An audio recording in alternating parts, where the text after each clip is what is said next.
ang tunay na propeta ngayong mga kapanahon ng kawakasan. Hi everyone! Magandang araw sa mga minamahal kong kapatid kay Panginoong Hesus Kristo. Ako po ay lumitaw ngayon bilang nag-iisang propeta sa mga kapanahon ng kawakasan dahil oras na o panahon na ng aking ministeryo upang papatotoo ng aking misyon para kay Panginoong Hesus upang ipakilala sa inyo ang aking bagong aklat ng Ebanghelyo. Ang pamagat ay Raphael. Ang aklat na ito ay nagmula kay Panginoong Hesus na ipinakita sa akin nung first year high school pa lamang ako. Ngunit si Panginoong Hesus noong oras na yon, 1972, ay nasa ibang anyo ni Michael de Jesus. Ang pagbabago ng anyo ng Panginoong Hesus ay mababasa sa Marcos 16, versikulo 12. Pagkatapos ay nagpakita si Jesus sa dalawang alagad na naglalakad papuntang bukid, subalit iba ang kanyang anyo noon. At nang makalipas ng 12 taon, 1984, ng Mayo, sa milestone patungo sa mahusay na layunin, nung ako'y nasa Ahad Rapida sa timog ng Saudi Arabia, ay nakita ko ang milagro, ang anghel ng Diyos nasa nagliligas na apoy malapit na sa itaas na malaking punong kahoy.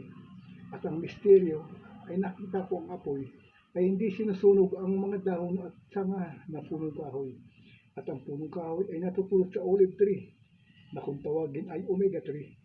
Ito ay natutulog sa nakita ni Propeta Moises, nakasulat sa Exodo 3, versikulo 2. Doon ang anghel ni Yahweh nagpakita sa kanya na parang apoy nagmumula sa gitna ng mababang punong kahoy. Kita-kita ni Moises na nagliliyab ang puno ngunit hindi nasusunog.